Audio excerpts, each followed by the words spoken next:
नाज़रीन। नाज़रीन, अब हम गुफ्तगू करेंगे इस पर कि पाकिस्तान का इस वक्त पॉलिसी क्या होनी चाहिए, क्या लाहे अमल होना चाहिए। शरिया आज आप फॉरेन मिनिस्टर को भी मिली हैं अपने ग्रुप के साथ, तो क्या हुकूमत की क्या इस वक्त सोच है, क्योंकि ये बार बार कहा जा रहा है कि हुकूमत को इस पर ज़्यादा रिस्पॉन्ड नहीं किया, रिएक्ट नहीं किया, कोई पोजीशन नहीं ली। जी, मैं समझती हूँ कि वो इस बात को नाप तूल के देख रहे हैं। एक हिचकिचाहट उन्होंने तो ज़ाहिर नहीं की, लेकिन मुझे नज़र आता है पाकिस्तान की तरफ से, हुकूमत की तरफ से ये हो सकती है कि पहली दफ़ा जैसे हम सब कह रहे हैं ये दिल्ली का होम ग्रोन प्रॉब्लम है। और हमें माजी में हमेशा ज़िम्मेदार ठहराया गया है पाकिस्तान को कि जी वहाँ आपने इंसर्जेंसी करवाई वगैरह और जिहादिस्ट फ्लेम्स को फ़ैन किया। तो इस बात को वहीं रहने तक ये मैं समझती हूँ बहुत ज़रूरी है। इतना हमें नहीं करना चाहिए, लेकिन हमें ज़रूर ये कॉल देनी चाहिए कि कश्मीर की आवाम की हम हमेशा और उनके हक़ खुद इरादियत की और दूसरे हुकूक की, ख़ासतौर से ह्यूमन राइट्स की वायलेशंस जो वहाँ हो रहे हैं। मैं आपको बताऊंगी, मेरे ये बात किसी को पता नहीं है, उसके लिए तो हमें करना चाहिए। मेडिसिन सांस फ्रंटियर्स का एक वो आया है रिपोर्ट के दुनिया में, जी डॉक्टर्स के दुनिया में जहाँ भी कॉन्फ्लिक्ट हुआ है वहाँ खवातीन जितनी ज़्यादा जिन पर सेक्सुअल असॉल्ट्स हुए वो कश्मीर है। चेचनिया से ज़्यादा, सियरा लियोन से ज़्यादा, कहीं से भी ज़्यादा। तो ये बड़ी शॉकिंग स्टेटिस्टिक्स हैं जो न्यू दिल्ली ने दबा के रखी हैं और इन पर हमें ज़रूर उनका हाथ बटाना चाहिए डिप्लोमेटिकली एंड मॉरली। इसके अलावा इस वक्त पाकिस्तान को कुछ करना नहीं चाहिए और ना कोई इस तरह का लायामल इख्तियार करना चाहिए जैसे माजी में कभी किया है कि जी सरपरस्ती करें किसी, लेकिन एक स्ट्रॉन्ग पोजीशन लेने की जरूरत है। नाज़रीन, हमारे साथ फोन लाइन पे दिल्ली से मौजूद है Arundhati Roy, human rights activist हैं, राइटर हैं, बैनुल अक़वामी शोहरत की ये मालिक हैं। अस्सलाम वालेकुम, welcome to the program Arundhati. Thank you. Arundhati, we just would like you to tell our viewers how are you looking at the current situation in Kashmir? Well, with a sort of, I mean, I can't say that I'm shocked because, over the years we have watched this situation being created, by all the people that are involved in this. And right now, it seems that people have just, it's like the lid of the pressure cooker has finally gone. The pressure cooker has burst, and I mean, in a situation of so much tension, I don't know how anybody is going to be able to move in a sensible direction. But basically, I think that my position has always been that, it's unacceptable to have that kind of militarization. And, people have been living in a sort of grid of terror and, overt terror and covert intelligence agencies playing games with them and creating networks of informers, and all of that has gone on, I mean, in the worst possible way. But now, now I think people have just had enough. They can't take it anymore. So what happens next? What do you think needs to be done? Frankly, I don't know. I mean, it's not easy for me to say it. I think the people of Kashmir need to be heard. And right now, the situation is so tense that it's not even possible for them to do anything other than demand the withdrawal of this army. So I think that is the only way that things can settle down and people can start thinking about a real solution. Because as long as you have, more than 500,000 soldiers in that little valley, supervising every exhalation and every inhalation, how are people supposed to think?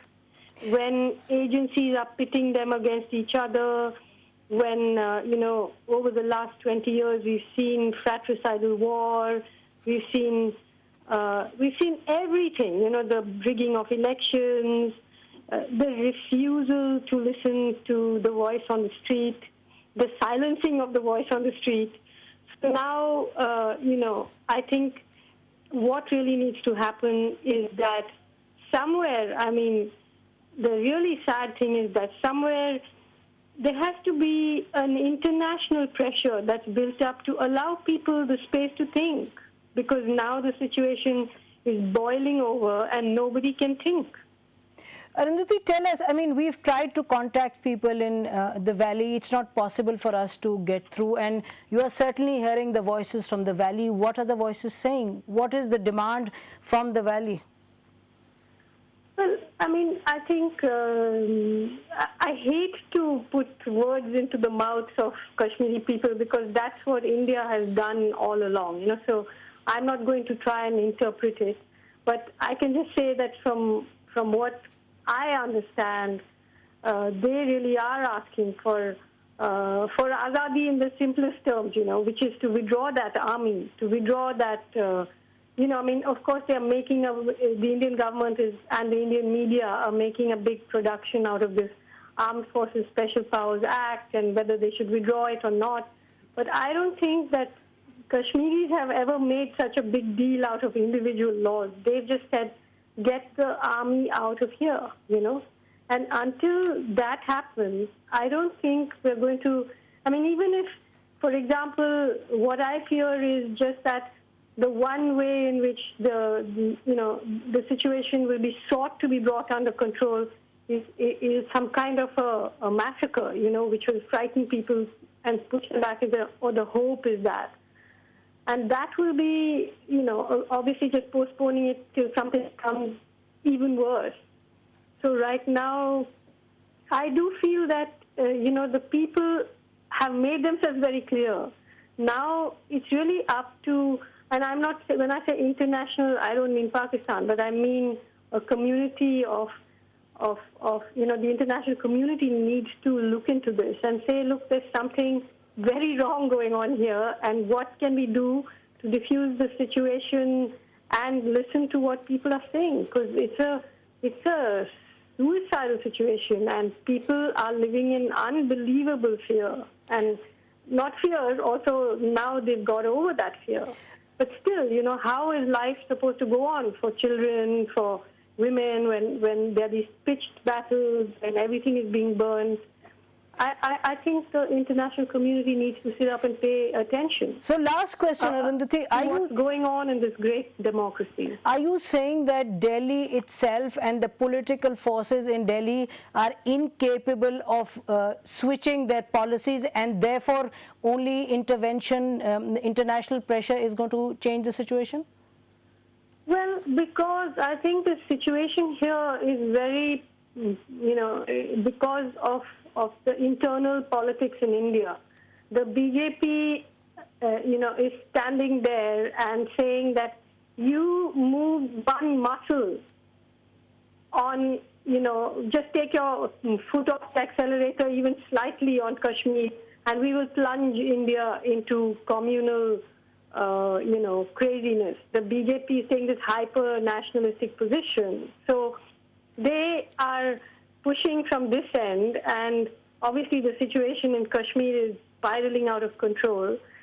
So how is it going to be resolved? The government is squeamish about doing anything. It's trying, as usual, to do something as superficial as possible to temporarily diffuse the situation. But for 20 years, that's what's been happening. Paper over a crisis, call an election, lie to people, kill a few people. Never is anyone willing to address the problem. And the problem is building up. It's like heavy metal, like toxic heavy metal in the body. It doesn't go away. It might go into some other organ, but it doesn't go away. It's building up and it's building up, and the situation is now very, very toxic. Thank you very much for talking to us, Arundhati. ناظرین، آپ نے سنا ارندھتی رائے نے یہ کہا کہ 20 سال سے جو سچویشن ہے وہ بگڑتی چلی جا رہی ہے، اس میں کوئی بہتری نہیں آئی، اور دہلی ان کا خیال یہ ہے کہ بہت سی سیاسی وجوہات کی بنا پر کوئی اپنی پالیسی میں چینج نہیں لا پائے گا۔ انہوں نے کہا کہ انٹرنیشنل کمیونٹی، بین الاقوامی جو کمیونٹی ہے اس کو کسی طریقے سے انٹروین کرنا پڑے گا۔ اس بریک کے بعد ہمارے اسٹوڈیو میں پارٹیسپینٹس ہیں، ان سے بات کریں گے کہ ان کا کیا خیال ہے ارندھتی رائے کی گفتگو کے بارے میں، ایک بریک کے بعد۔